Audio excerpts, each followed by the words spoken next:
Passing Time, a short story by John Spacey from the Time series. He was already there when she arrived, just like last time, the time before and every other occasion. Same time, same place, every year since they'd met. "Good morning," she said as she took her place beside him on the bench they shared for their regular chats. "Morning," he replied, turning to her and smiling as she settled down beside him. "Oh, my aching bones," she groaned as she took her seat. No longer as sprightly as she'd been when first the two had met, the years hadn't been as kind to her joints as they'd been to her face. Silver hair tinted blue peeked through from beneath the clear plastic rain hat she was carefully removing now that she'd reached the shelter of the old tree which formed a natural canopy above their heads. The hair framed a face now decorated with fine lines around the eyes and the mouth, lines brought about by a lifetime of smiles, their delicate curves describing the action of smiling even when her face was at rest. The happy face of a happy woman now in the twilight of her life. "You're looking well," he shifted around in his seat, his attention now on her rather than the ornamental lake over which the bench looked. Younger than her, though still not young himself, his dark hair flecked with silver and his lines, though deeper, were fewer in number. The sky was a deep crystal clear blue, but still it rained. Those heavy slow drops of rain that seemed to fall straight down, the pitter-patter of raindrops striking the leaves above gently combined with the whistle of the wind through the trees to create a pleasant hiss of white noise that accompanied the rhythmic beat of many other raindrops striking the surface of the nearby water. "I'm not weathering as well as you though," she grinned a flirty grin, a twinkle in her eye that briefly transformed her into the young woman she'd once been. "Give over, you're a little cracker," her companion winked a cheeky wink. A moment or two of silence followed as the pair drank in the view with smiles on their lips. This was, without any shadow of a doubt in her mind, the old lady's favourite place in the world. Once, many decades ago, she'd seen the lake for the first time. Back then she'd been carrying a blanket, hand in hand with a dapper young suitor who carried a wicker picnic basket. They'd sat upon the blanket-covered earth in the very place this bench now sat, eating sandwiches and drinking cordial. The sun shone on that day and, for her, on every day since. "Now, Mary," began the young man as he wiped his mouth with a napkin and pushed himself up onto his knees, "there's something I've been meaning to ask you." Mary knew full well what he wanted to ask her. Men, all the bloody same. Her mother had warned her often enough. He'd got her alone, miles from anywhere, and now this. He wanted payment for a few tatty sandwiches that he hadn't even made properly, the cheek of it. She prepared herself to admonish the young man suitably and to make a grand exit. "You know, if that's okay, I mean, I'll run it by your dad first if you prefer." "Her dad? Surely that won't be a good idea." Mary was confused, and the confusion showed. "Well, Mary," he beamed. "Well, what?" "Will you marry me?" He opened the little felt-covered box he'd removed from his pocket to reveal the ring. The ring he had saved for months to buy, working as many hours as he could at the asbestos factory in which he'd been employed since leaving school 5 years earlier. Mary and Derek wed 3 months later in the church that Derek would, 31 years later still, return to on his final journey. 31 years of joy. If it's possible for two people to have been made for each other, then that's surely what had happened in the case of Mary and Derek. Arguments were as rare as hen's teeth and, when they did occur, they were soon resolved. Neither Mary nor Derek had ever had a lover before and never would again.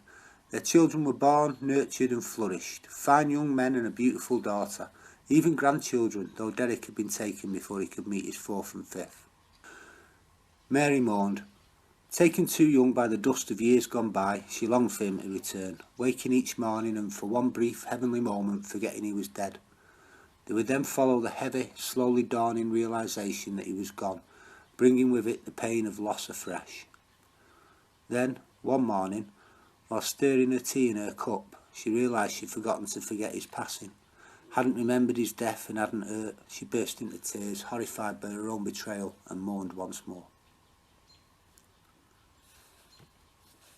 "Did you bring your sandwiches this time?"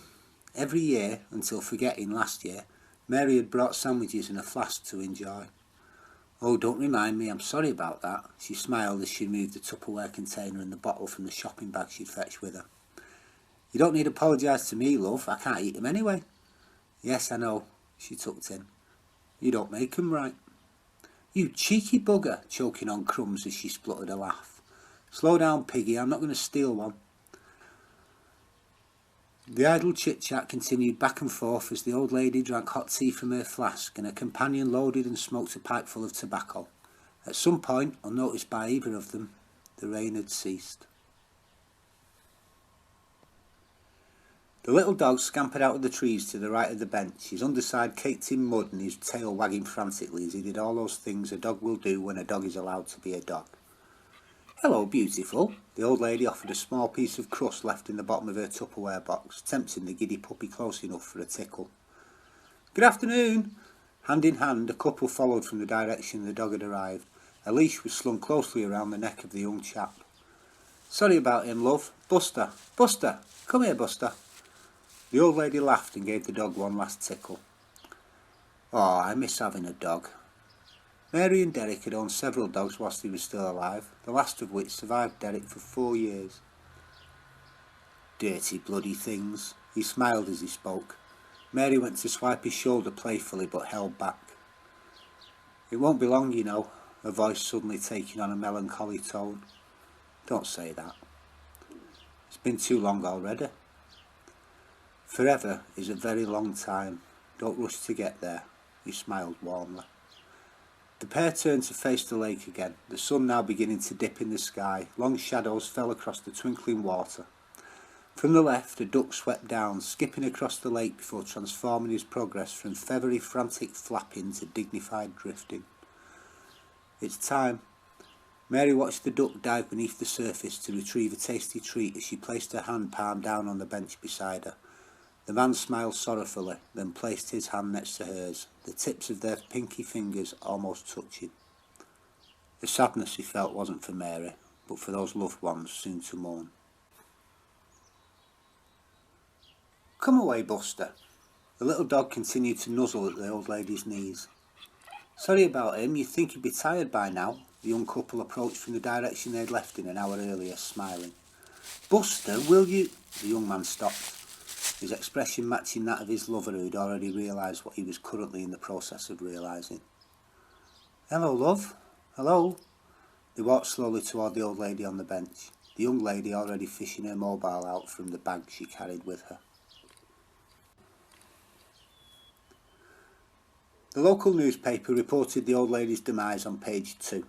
Normally, a story like that in a town as small as hers would be front page news, but she died the same week as the local mayor. There were, the newspaper reported, no suspicious circumstances. The lady in question, Mary, had simply slipped away and died whilst visiting the bench she'd herself had installed 2 decades earlier at the place where she'd sprinkled her late husband's remains. On the day the bench had been unveiled to her children and grandchildren, she had added the ashes of her recently deceased Shih Tzu to the waters in which her late husband Derek's own ashes had sunk. The body, reported the paper, had been discovered by a young couple while out walking their dog. The young couple told the paper they'd seen Mary earlier that afternoon and that she seemed to be happily enjoying a packed lunch, alone on a bench in the late spring sunshine.